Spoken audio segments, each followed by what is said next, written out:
Greetings. Okay, I thought I'd show you a quick one here if I can get this right with one hand. Obviously trying to do it.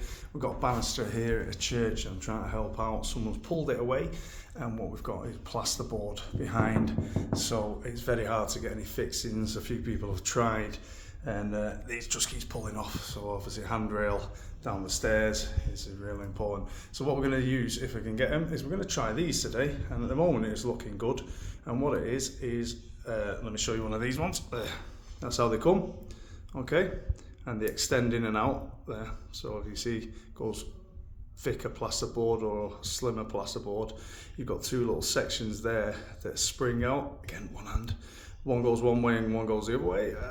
If I can get it there, like that. And what happens is, once you've placed this in the wall like that, there's a section in the center there where you get a flat-headed screwdriver. You turn that before you put anything else in, and that opens these up behind the plasterboard, which then stops it from pulling. And then after that, you get whatever you're attaching onto it, in this case a banister bracket. Screw this straight into that and that should pull it tight to the back of the wall. So good fixings. You'll need a section, I think 20mm section bit there, which is the same size as the thickness of this. Pop it into the wall.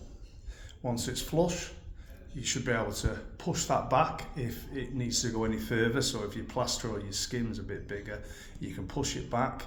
It will come forward. So again, get a screwdriver, open the wings, which then open up on the inside of it, like that. And then you're welcome then to screw your screw or whatever your bracket is straight onto that, and that will pull it forward. So it'll be interesting to see. It seems to be working okay at the moment.